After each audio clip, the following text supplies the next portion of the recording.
Hello students, I am Dr. Mohammad Zakirullah, Assistant Professor of Political Science of your college. We will continue from the last session, the features of the modern state system. In the last session, we have discussed only one feature of the modern state system, that is the nationalism. The second most important characteristic feature of the modern state is the sovereignty, the concept of sovereignty. We have already studied a lot about the sovereignty, that it has certain characteristics, certain elements. Without that, the sovereignty cannot be realized. What are those elements? You can see it to remind: absoluteness, exclusiveness, inalienability, indivisibility, permanence. The first thing, absoluteness, we have already know that absoluteness means limitlessness. It means there may not be any restrictions upon the power of sovereignty, upon the power of the sovereign. I have told you in the last session that the sovereign may be either one person. If it is one person, he is called as king or queen, and it may be a body of persons, a collection of persons, like in India, in Britain, that is parliament, like that. So there should not be any restriction upon that. If there is restriction, there will be no absoluteness. If there is no absoluteness, there will be no sovereignty at all for that entity, and that entity cannot be called a state. That's why the first characteristic is absoluteness, limitless powers. It can sanction anything. For instance, we have just seeing that in the entire world, including in our state, in our country, they have imposed restrictions for more than 3 and 4 months, that you should not come out of the house. It is in fact unreasonable. It looks like a reasonable restriction, but the government can do it. Means the sovereign can do anything. He can say that no, you should not come out of house for 4 months, for 5 months, like that. You should not open your shops, you should not open your schools, you should not continue your duties, you should remain at your home, you should come out with a mask. They are imposing such restrictions. So it has any power. Its power is limitless. It can sanction anything, it can give any order. That is the absoluteness, and it must be there to be a sovereign. If there is restriction upon sovereign, he is not a sovereign at all. Next, exclusiveness. Exclusiveness means this limitless power must be an exclusive feature of the government, of the state only. State here means deshamu, country. So any other institution like family, like school, like college, like religion, like caste, or any other institution may not have that much powers, that much limitless powers as the state enjoys. That is exclusiveness. For instance, now in India, you can take the example. The government have vast powers, limitless powers, but any other institution may not have such powers. For instance, you take a school. The government instructed to close down the schools and colleges, and they remain closed for 4-5 months. Family, they called for the family planning program, and each and every family has to adopt it. It means the how many members of the family will be there, it will be decided by the government or the state. It is the limitless. In India, there is some leniency in this matter, but in China, they have sent the couples to jail those who have more than one child. It means the state has power over the family, even it can interfere in the matters of the family also. Similarly, religion, we are seeing, just observe that the Supreme Court has given a decision that at the place of Babri Masjid a mandir will be constructed. It means the Supreme Court, or Supreme Court means he is a part of sovereign, he is a part of our Indian sovereignty. So it ordered one religion to give up its demand or its claim for the sake of other religion. So it may given it at any time, it may reverse the decision, and it may said that no, the mandir may be given to the church.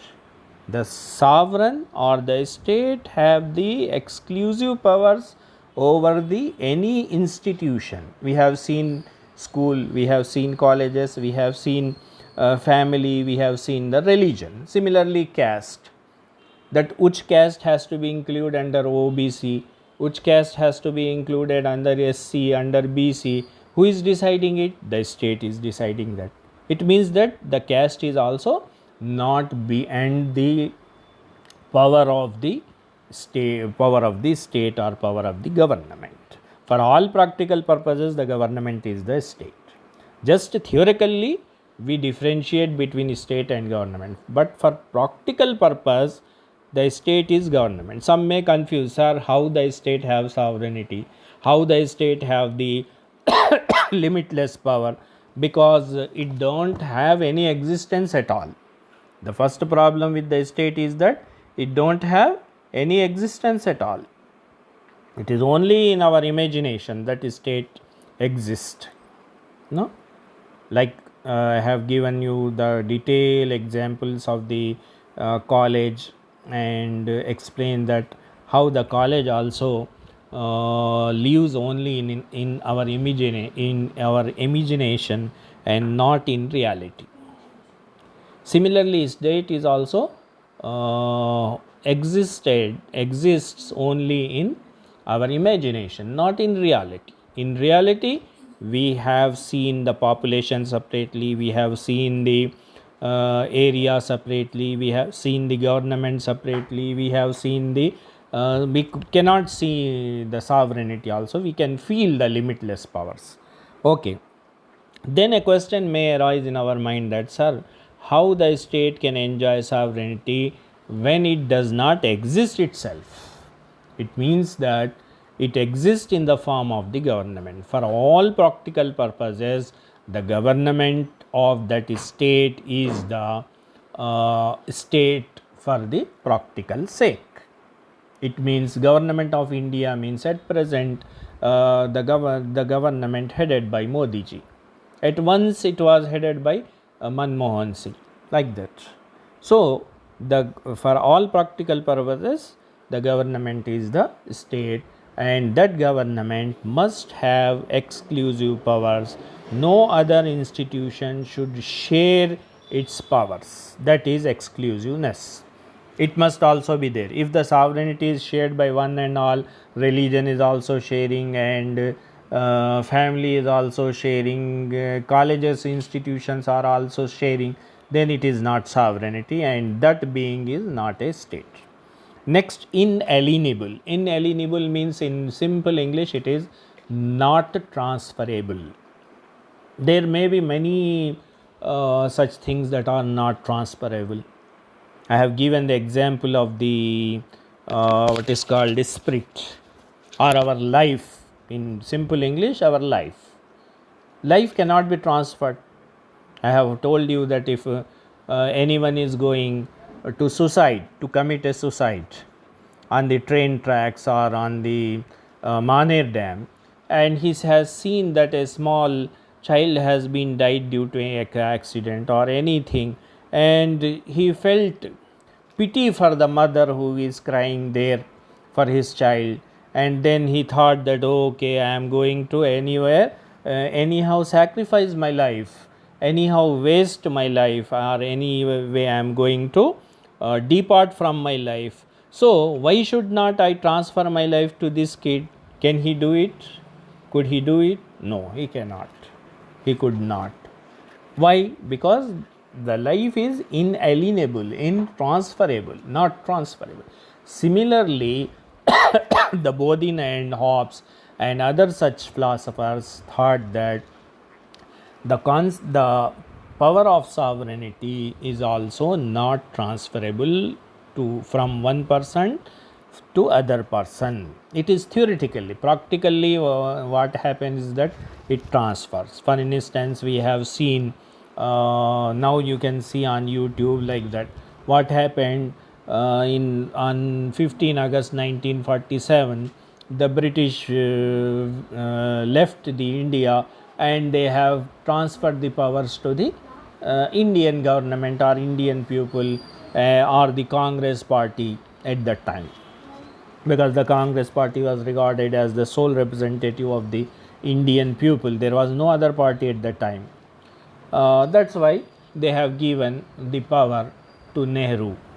So it was a transfer of power. It means a transfer of sovereignty. It happens in practice, but theoretically it is not transferable. They say that no. What happened on 15 August 1947 is that the sovereignty of the British government or British people ended over India on 14 August 1947, and the sovereignty of Indian people or Indian government or Indian state came into existence on the 15 August 1947. They say like that.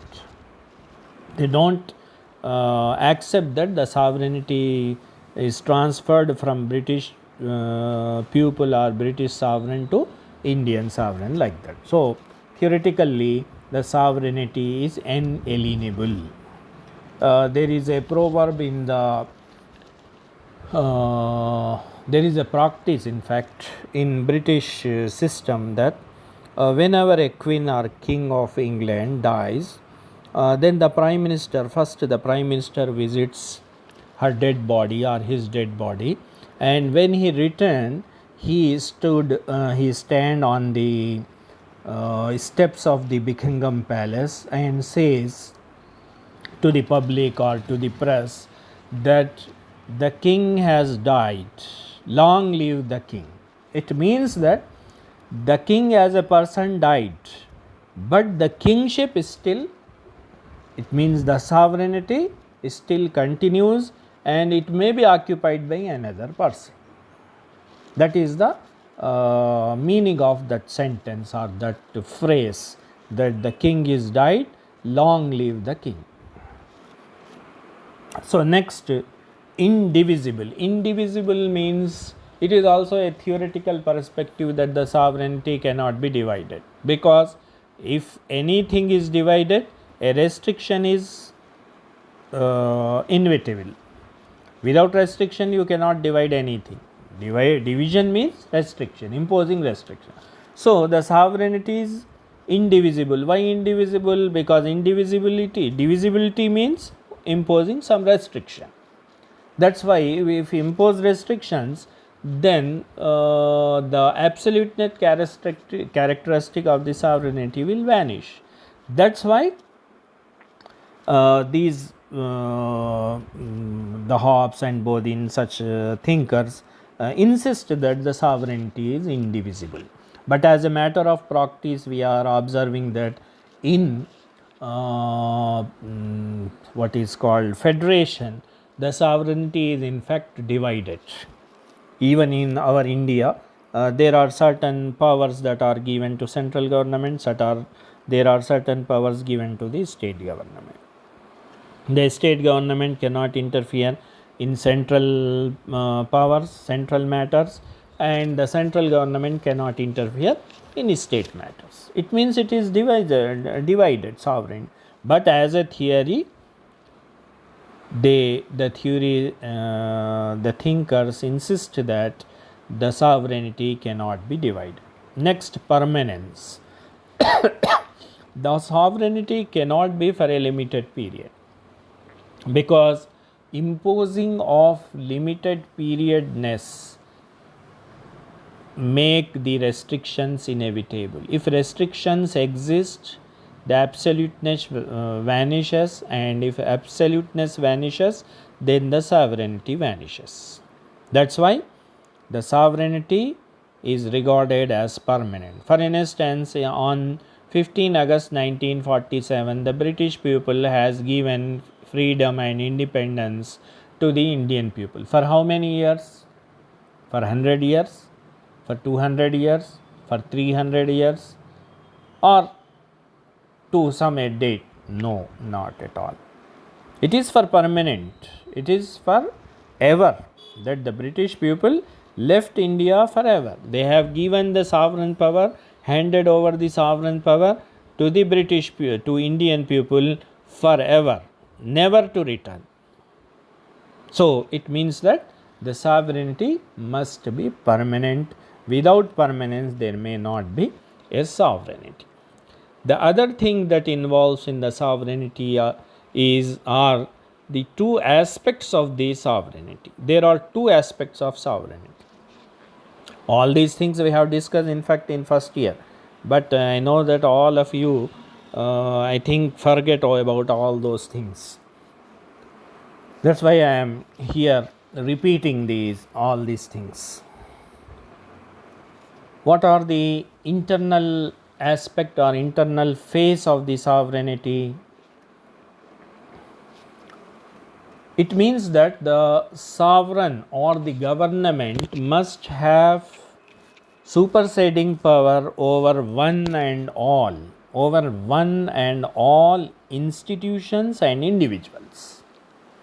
It means no individual or institution or association or organization or whatever be excluded from the powers of the government.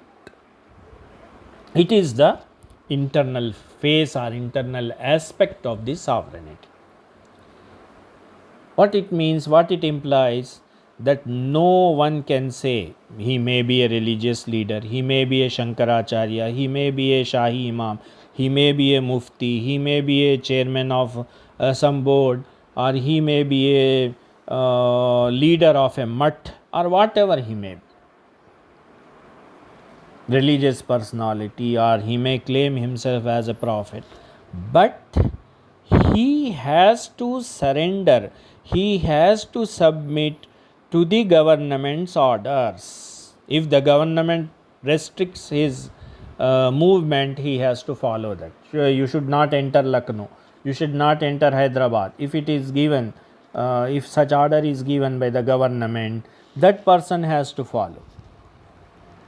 If the court of that government instructed him to appear before the court, he has to appear before the court.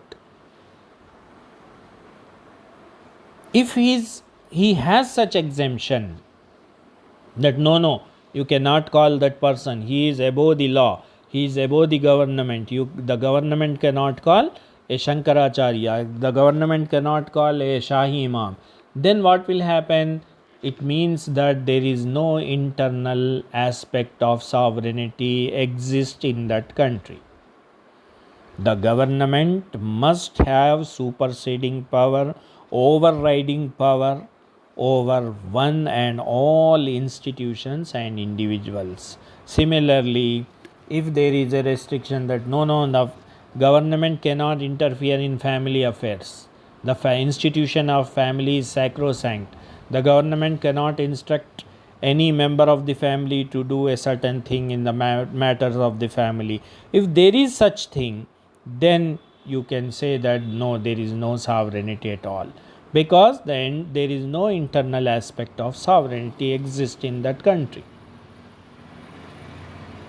Similarly, if there is a restriction upon the government that no, the government cannot interfere or cannot enter into the premises of a university, of a educational institution, or a church, or a mosque, or a mandir, then you can say that there is no internal aspect of sovereignty.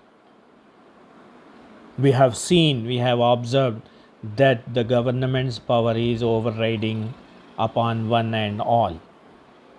For instance, we have seen that during the Indira Gandhi period, Operation Blue Star was conducted, and the police force entered into the Golden Temple. Similarly, nowadays we have seen that all the mosques and the temples and churches are closed down by the government authorities. If anyone is violating, the government is arresting him and such people and punishing them.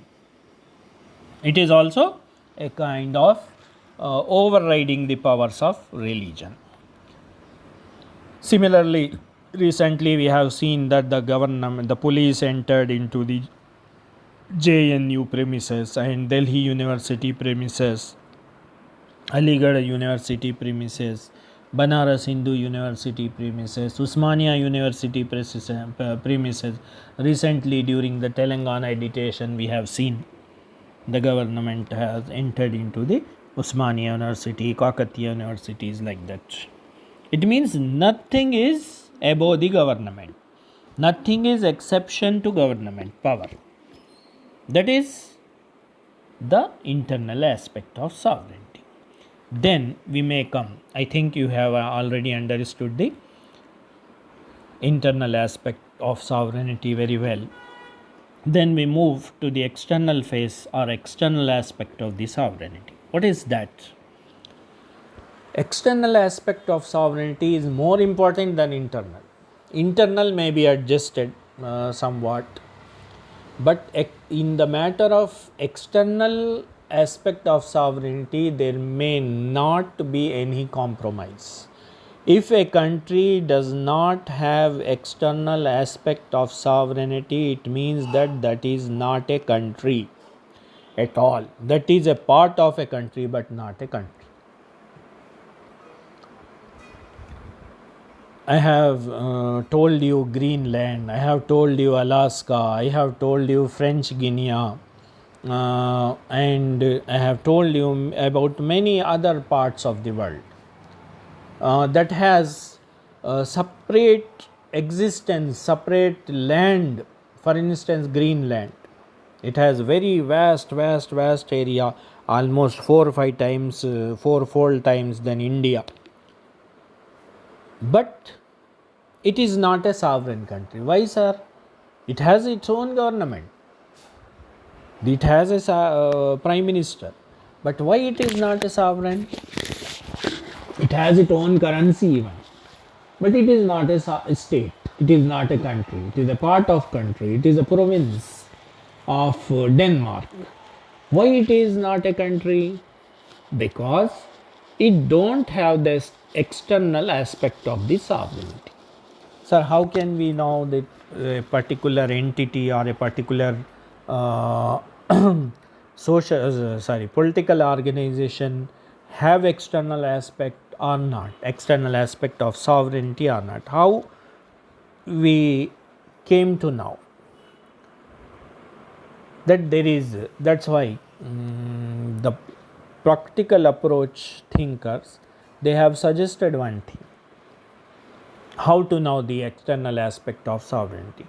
If that political organization, if that political entity has a treaty making capacity with other states, then it is sovereign.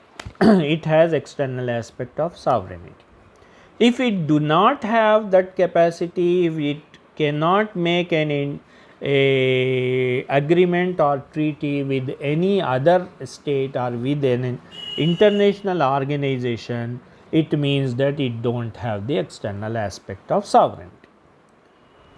That is the it means you can say the kasoti for judging that whether a particular political entity has the external sovereignty or not.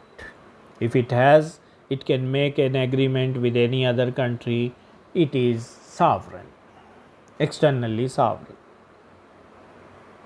For instance, Can we say the state of Telangana as a state in political terminology? No, it is just a province, it is a part of a state.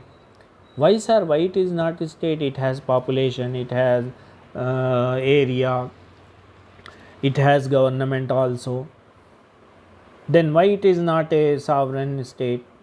Because the state of Telangana or government of Telangana cannot make an agreement with any foreign state, say America, Saudi, UAE, Bahrain, Dubai, Pakistan, or England, or any other country or organization like European Union, ASEAN, SAARC, UNO, or any other organization for that sake. It cannot have a membership in such organization. It cannot make any agreement with such organizations or with any other country. Okay. It can make agreement, but it must be through the government of India, by the permission of the government of India. Generally, we have seen that this company of our state make agreement with that company of Japan or that company of America or Malaysia, like that. It used to happen in day-to-day life, and we used to observe daily in the newspaper. But what happens? It happens through the proper channel of the government of India, Ministry of External Affairs, through by its permission. If it denies permission, then it cannot take. For instance, during the NTR's period or like that, he was not well aware of all these technicalities, and he tried to develop relations with some directly with some World Bank, like that, for loan, like that.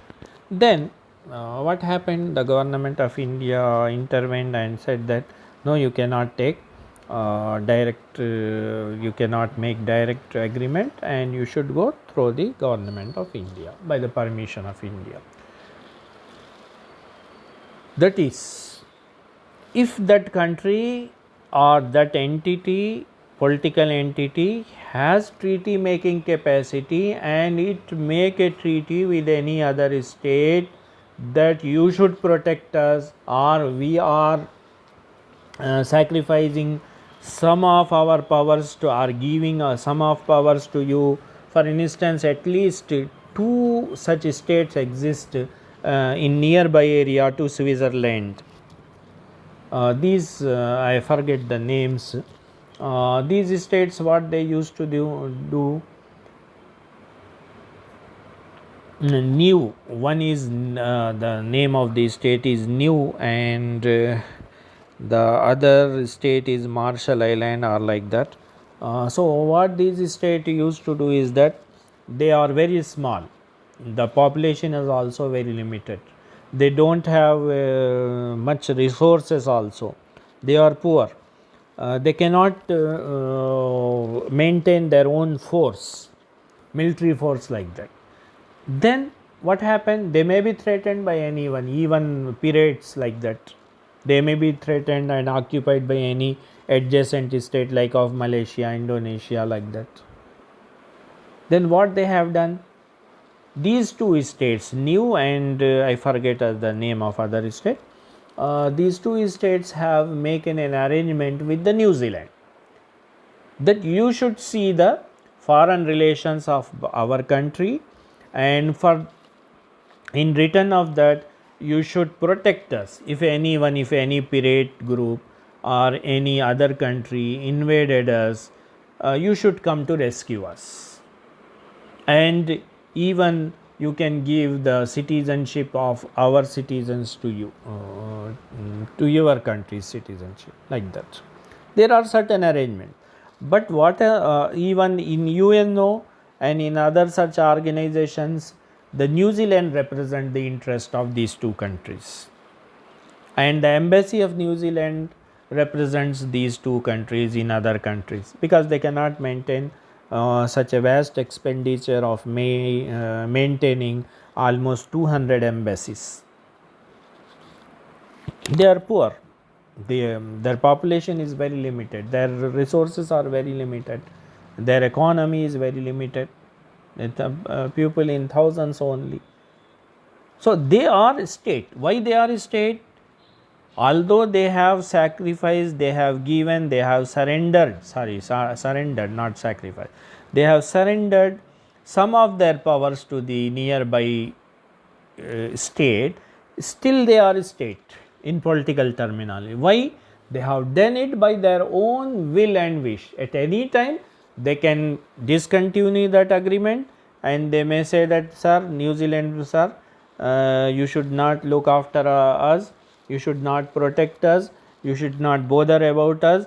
Now we are capable to maintain our own military, now we are able to maintain our own embassies in other state, now we can become the UNO's member and can maintain a delegation there. So we have that potentiality now, and please cease to represent us, please to cease to interfere with in our matters.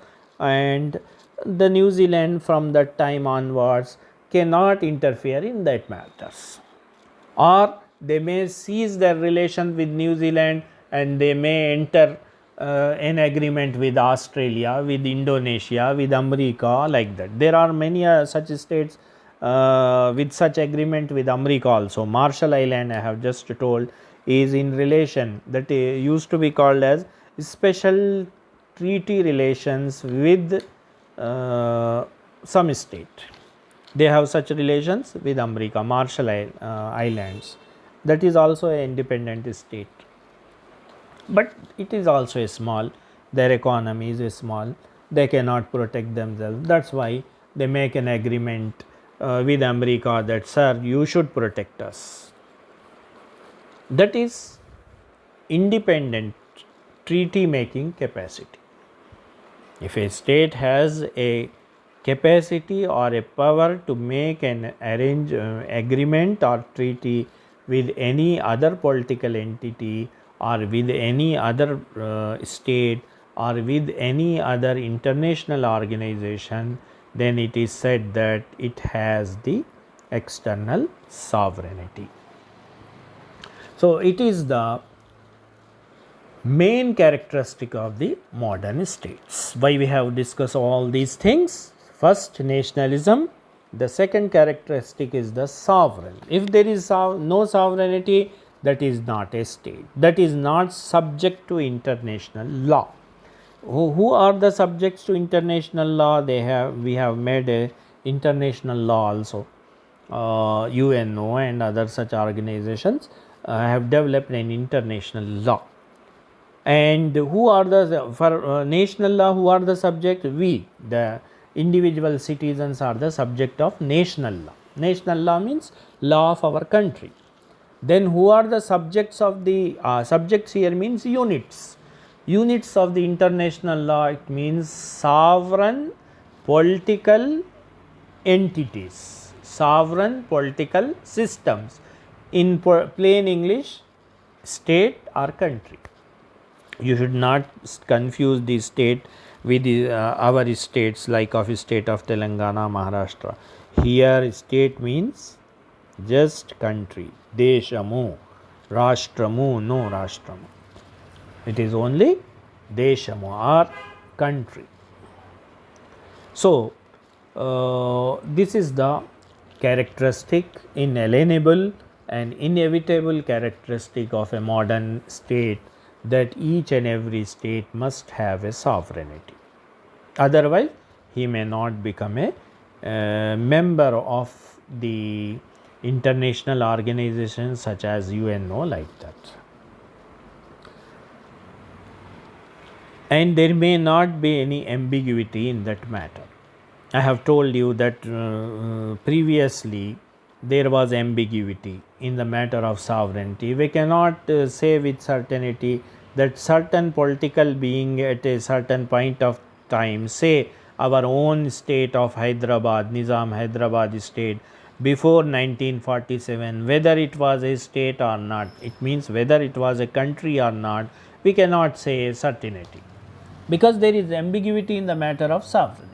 So, that ambiguity is not a characteristic of the modern state system. Here there must be a preciseness that whether a particular political entity has sovereignty or not. If sovereignty, it can become member of any international organization, and it may make arrangements or may send embassies and other things to other countries, and if it is not, it cannot do so. So, it was the other characteristic of the modern states. Then we may move to the another characteristic, that is territoriality. What is territoriality? I have already told you in the first year that there are 4 characteristics of a state. The first is the population, the second is territory. Territory means area. A state must have an area. If a state does not have an area, that is not a state in our political science or international relations. I have already told you in the first or second session that there is a Moldovan sovereign authority, but that is not a state, that is sovereign. It means it has population, it has sovereignty, it has government, but it lacks the area. That's why it is not a state for us. That's why it is not given full membership in the United Nations organization. It just has an observer status only in the United Nations. So, why it is like that? It lacks territory. So, the modern state must have a territory. What area it must have? There is no specification for that. So, I have already told you that there are certain states with more than almost 30 million square kilometers, like that. Here you can see the Russia, it is the biggest territory having state in our present world. Before that it was Soviet Union. So what is the area? 17 million 12 lakhs 5,200 square kilometers. It means 1 crore 71 lakhs, around 2 crore square kilometer area. It means it has around 2 crore square kilometer area. 1 crore 71 lakhs means there are adjacent areas also. If that may be taken into account, it may become more than 2 crore square kilometer also. It is also a state. It is also, before international law, one. Then there is, comparing to that, I have presented another state, Vatican City state. Where it lies, you can see it, where it lies. It lies in the city of Rome. It is a city of Rome. Where the Rome lies? It is in the country of Italy. In Italy there is a city Rome. In Rome there is a country that is called Vatican City state. You can see the boundaries of the Rome, and in that Rome you can see a red spot here, and that red spot only is the Vatican City. What area it has? It has only an area of 0.44 square kilometer. 0.44 square kilometer means 44 square kilometers? No, not at all. It is less than half square kilometer. It means the area is less than our college premises, college area. We have 4 walls for our college, and there is a area between that. Almost that much area is a separate independent country that is called as Vatican state. What it has? It has two buildings. One is the cathedral or church, other is residence of the Pope, and another one is the post office, and another one is the railway station. That is all. These main four buildings it has. These four buildings having 0.44 square kilometer of territory is a separate state, but it is a state. Why it is a state? It has an area, sir. It has sovereignty, it has population of 960 people, it has a government that is headed by Pope, and all the four things are met here. Population is there, area is there, and government is there, and sovereignty is there. It is a sovereign. No one can instruct the Pope that you should do this, you should do this, you should not do that, like that. He is sovereign. That's why it is a country. While as Moldovan sovereign military order, I think that is not a country because it lacks area. It does not have even 1 inch area. With sovereignty, it has two buildings on higher. There are two big buildings, that is this Moldovan sovereign order used to have its offices and its people, like that. But it does not have sovereignty over that buildings. The local municipality has the authority over that. It can demolish these buildings at any time. It imposes taxes upon that buildings. All these things happen. That's why we cannot call that sovereign order, military sovereign order, as a state. So territoriality is a must for the modern state system. Previously it was not even like that. A king was a state in itself. When a king moves, the state moves with him. For instance, we have seen in the history of the Mughals that Humayun, he flee away to Iran, and then he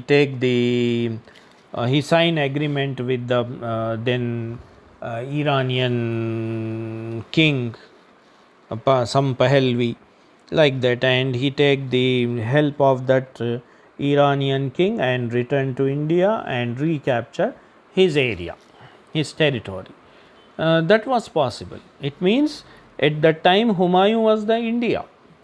In fact, the cooperation treaty has signed between India and Iran at that time. But now it was not like that. We have some examples of some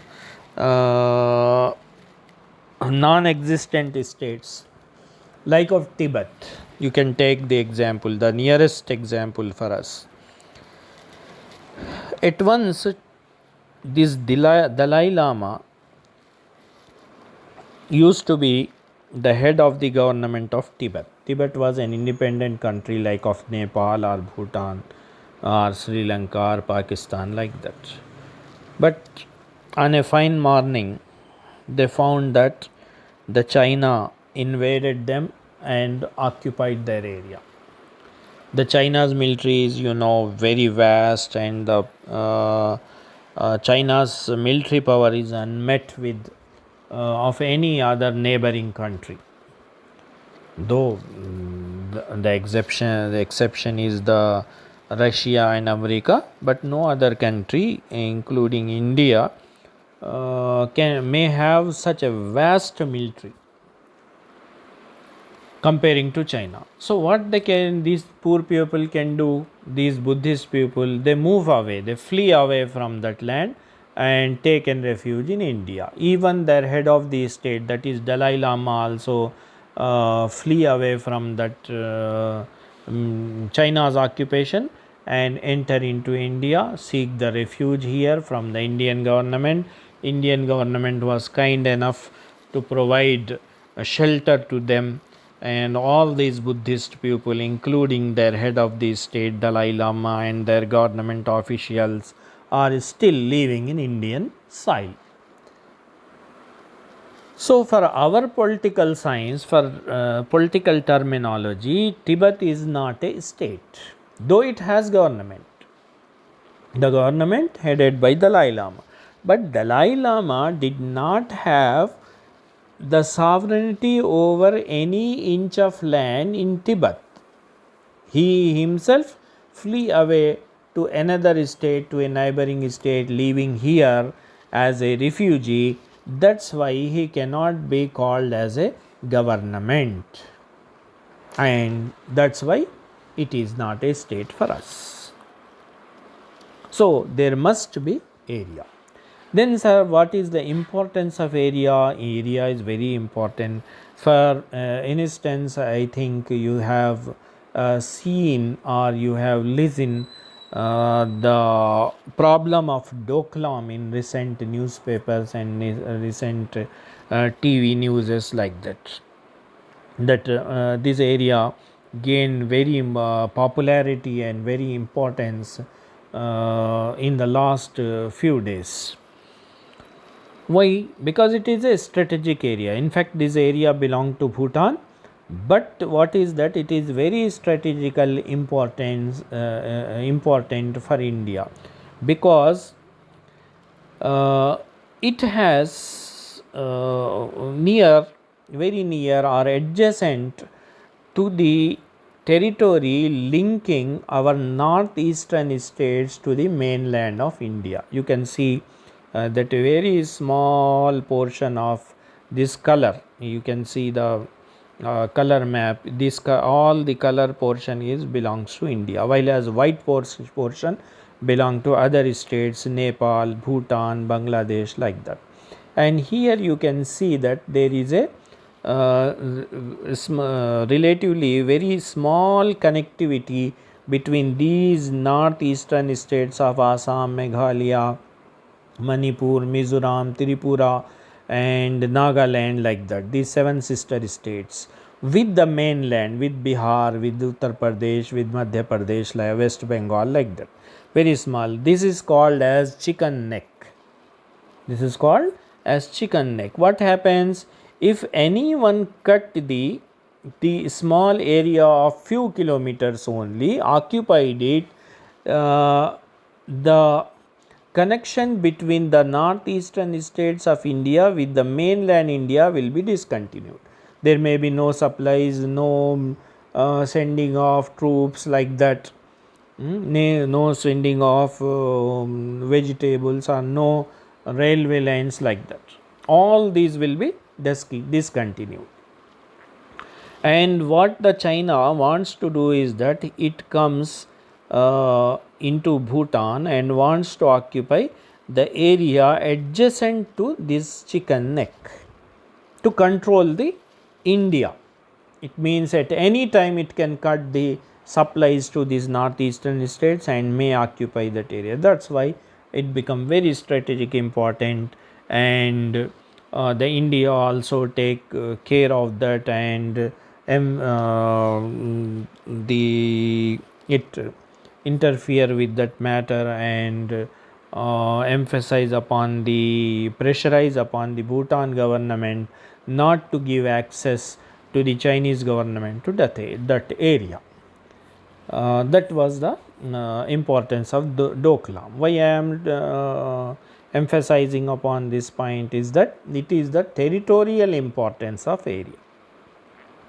If the China occupied this portion of land, it can discontinue our supplies to all the northern eastern states, including Assam. That's why it means that each and every portion of land nowadays become very much important for each and every states. That's why the states used to engage in wars for years and years for a small portion of the land or for a small island, like that. For instance, we have seen almost 7-8 years of war between Iraq and Iran for just some portions of the land.